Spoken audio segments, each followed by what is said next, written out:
Hello students, in previous class we studied about tissues and we learnt that in plants there are two types of tissues, that is meristematic tissue and permanent tissue. So we will be studying about meristematic tissue today. I am going along with your book. You can turn to your page number 10 and you can follow there. Meristematic tissues.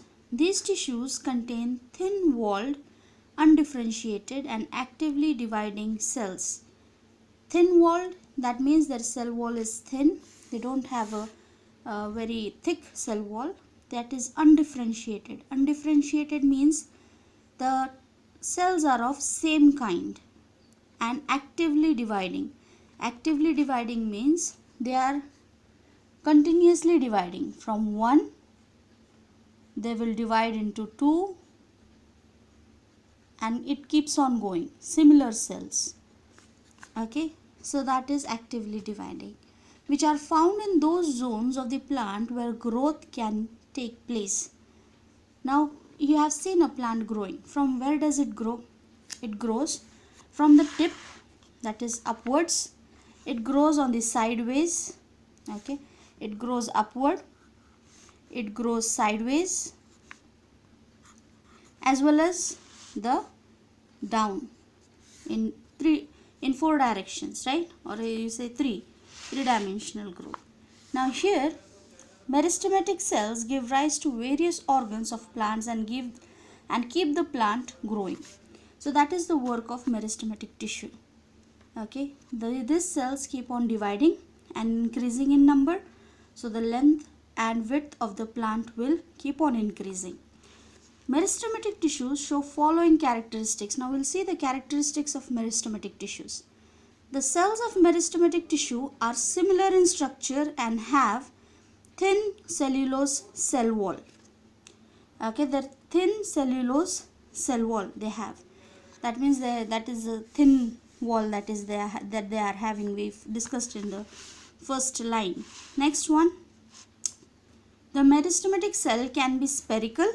That means that it can be round, it can be oval, it can be polygonal, or it can be rectangular. These types of cells. The other one says, the next point says, the meristematic cells are compactly arranged and do not contain any intercellular space. That means the cells are compact. They don't have space in between. Okay. Next point, it says each meristematic cell contains dense or abundant cytoplasm and a single large nucleus. That means the cells have abundance of cytoplasm inside and they have one nucleus only, one prominent nucleus. Okay, every cell. So that is how a meristematic cell is. Now the location of meristematic tissue, where these tissues are found. They are found in the growing region. Wherever the plant grows on the side, in that region the plant have this meristematic tissues, and according to their location and position they are named as apical, lateral and intercalary. Okay, apical meristem, lateral meristem and intercalary meristem. These 3, 1, 2 and 3. Coming to the points of this apical meristem and lateral meristem and intercalary meristem.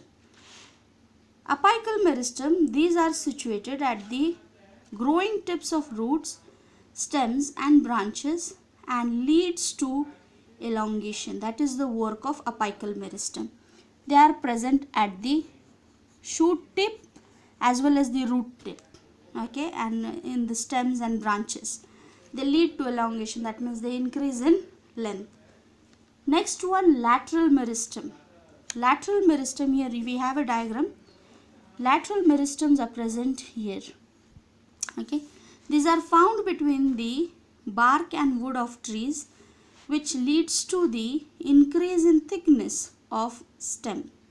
Okay, if you cut the section, transverse section, okay, transverse section of a stem, so they are present here, so the increase in the width occurs.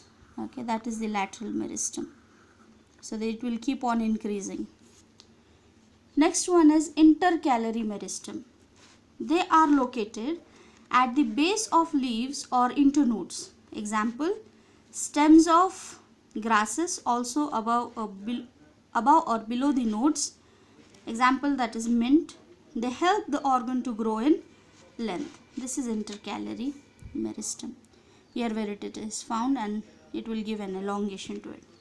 So that was the location of meristematic cells or tissues. Now coming to the functions of meristematic tissue. The first one says meristematic tissue act as a parent tissue from which other tissues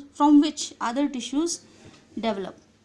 Meristematic tissues are parent tissues. That means from these tissues further specialized tissues will arise. They are parent tissues. These tissues take part in growth by formation of new cells.